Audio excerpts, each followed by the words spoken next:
Hi guys, ngasidi Lamtagi Ahanba Nongma Panba numitne aduduna aisu laida ngmjaba khara katchare aduga kai tawgadaba thabak inkhang khara tawge aduduga video adum namjarake ma'am video je adum chang naina nambado adudo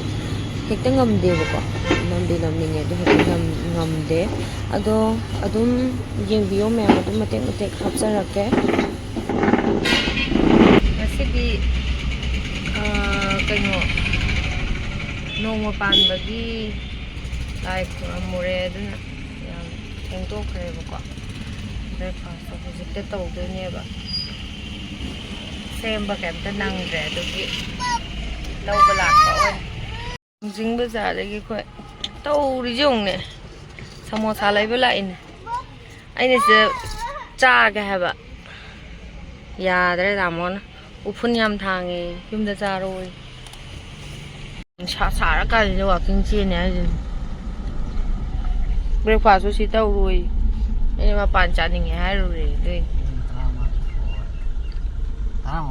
drama khai tare hoi ba charo yaroi hai dune aina nungsa sai hai ba sendan don oye onnare ngang tu tare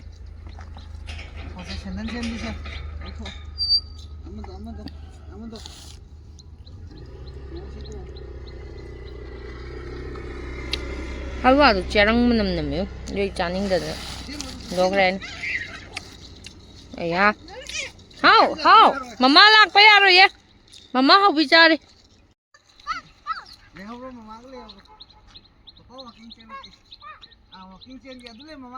la baby thar ke la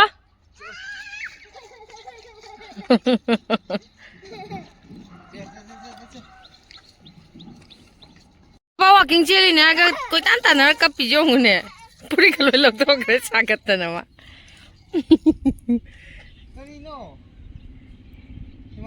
ngasidi ayukse aina longi ba hawai jar do adudo Chagempomba ge mapom achai di suna laite bako mana masing do ado ju dum yam chaninge aduna ngasidi pomjalage machu ahingba se chale khara sing khara se chale cheng kitang ma hape thau hai jalage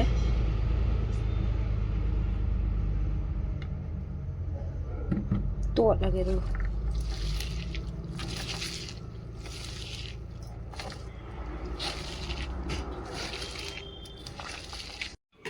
cooker दा हापचले मही खितंग हापगा काम थोगे हाना सिदा लेरे अइना काम गिबदो अनीरक अहुमलक कामेबको मपोत मचैसदा हापकदब जिंगदो लेरे सेमागे या हाइदरगे हौजिक फुटलंबा cooker दो चामथोगा थांगकटले सोक तौनबा same सारगे सिदा लेरे अइना मही खरा हापचलेबको टेंगजल्लेबा कुकर दो star of the day aigi hawai jar sida leire si aina kaiba hawai jar du ne si tha aga thong do ne tengko achau ma thamine na Chagempomba na thau sare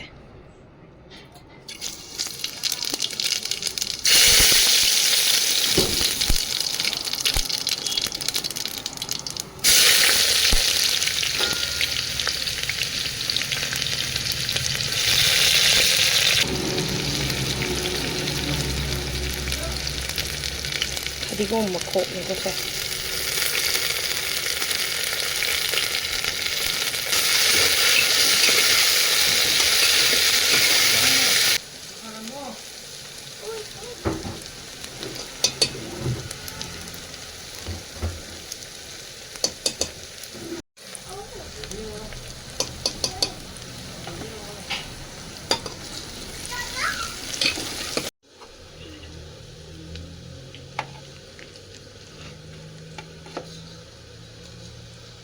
Khabay achauba ma hapag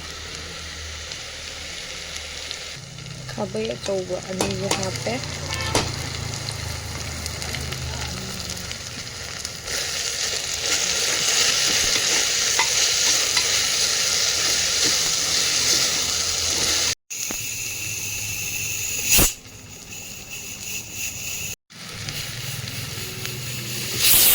challa.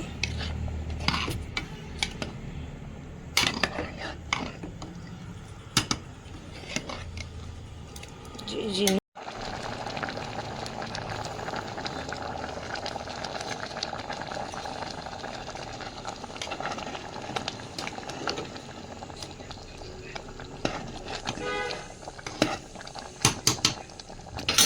Fadigomga pakhonga saisanba matam yore.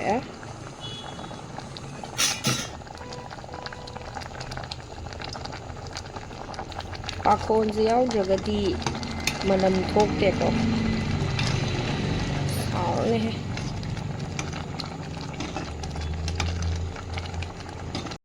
Loisalle muthalage. Haune.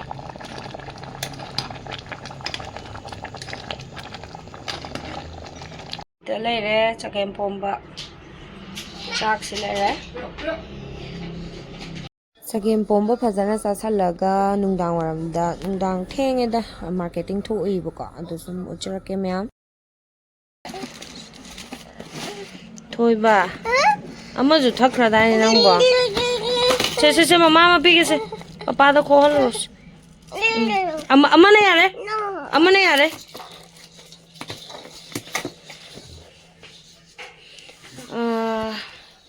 smooth ama lobire thoigi ngang machagi aduduga cornflakes ama lobire magi tamoi bani gi oats simple oats ne ko buy one get one free oibido ama lore ama lobda ama happe ama lore aduga sejina maru marang mix tu ne ko edum ani packet ani loshal aduga Maggi masla taruk loge habne aga offer ama hape hai adagi line thau thana ba duk loire na line thau thana bagi duk packet atoba ma lore mayam chanbi dune 150 pb do adagi candle budi lady packet atoba ani adu joina duk leibida lim leisalakpane aduga si angurje pawa ama khatang lore leiramdadana mi do loi changnarame bako aina chatto matam ja thengdana dagi boroi kilo amga lore dagi khamena chobo kilo ama lore komla kilo ama lore dagi sina lai katnaba ai lei sattabanina ne lei yanaraga lupa 50 gi lore lei je ngasidi thengbagine mi loi loisalame bako aduna lei mayam phajaba makhan do kaishu yamna phangaktre ngasidi dum sanareiga sigi je kari lei kobno khangde sijiga lore aduga grocery item dana macaroni ama lore aina ne ko mayam sigi macaroni je pasta ju dum haina bane bako ada aina aigi video da ne ko hauraga pasta haena sije pasta kaudabane macaroni kaubane gana ko mi ju yawe bako macaroni jo haine pasta jo haine dum haina bane bi haida aduda kaishu yamna thigat bagi kaishu yam kaino darka laite na khale do ju mi gi machin je kana na men ngam do na tra do ju dum hai dum chin da tholo panga nga ke hai gi bane ba mo akang ba pawam lore ngari ahau ba pawam lore adagi coffee lore na coffee dozen nama lore moida ina sije phanek chanang khanam ne lorpani adagi engine oil am lore chanam kilo makham lore kilo ani ma lore adagi morok machu packet sobam lore adagi vegetable dana morok ne thoi kilo mana maru macha yawbido kungi ahum dore yaroi thakba gajar kilo am lore makha mubida kilo ama lore khamel sima kilo ama kobi kilo ama khare helak tawam lore thabi kilo am lore sige lore ma'am chanu pana yadre sile regi ngasigi numidang warangi shopping ꯂꯥꯛꯑꯣ ꯑꯩꯒꯤ ꯅꯨꯃꯤꯗꯥꯡꯒꯤ ꯃꯊꯦꯜꯁꯦ ꯈꯖꯤꯡ ꯑꯇꯦꯛꯄ ꯂꯩꯔꯝꯃꯦꯕꯀꯣ ꯑꯗꯣ ꯈꯖꯤꯡ ꯑꯇꯦꯛꯄ ꯈꯔ ꯂꯧꯔꯛꯑꯦ ꯉꯥꯗꯤ ꯂꯧꯔꯛꯑꯦ ꯑꯗꯣ ꯉꯥꯗꯣ ꯉꯁꯤ ꯇꯥꯎꯔꯔꯣꯏ ꯈꯖꯤꯡꯅꯦ ꯍꯋꯥꯏ ꯊꯔꯥꯛꯅꯦ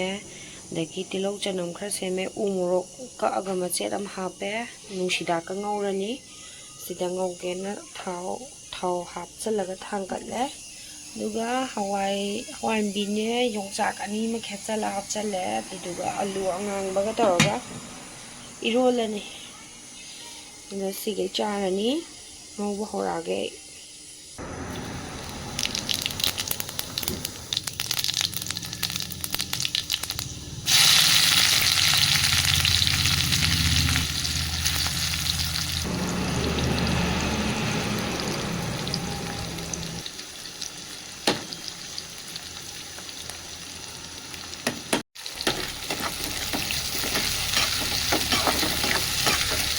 시기 마추제 이나 마추 아테빠두네 시제 씻라가 하베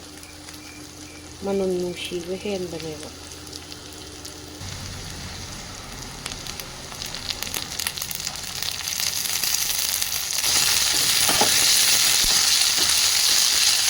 와이 닭수커가 볶아줘 왜 그냥 가지고 갑자기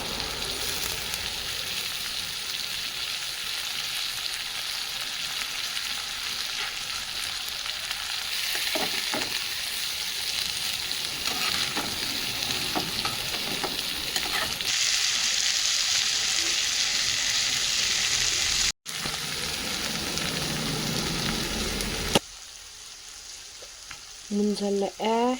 누나 누시다 시기 kanghou지기 마군 하피바 만남제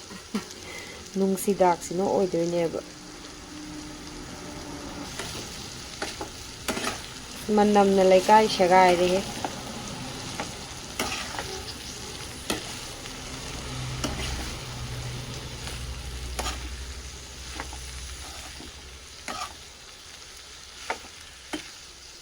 मचन अतोप मैम हापचनबदो चानिंगदबा आइना दुइनि लोइसल्ले kanghou मुथाले सिलाये यम हावनी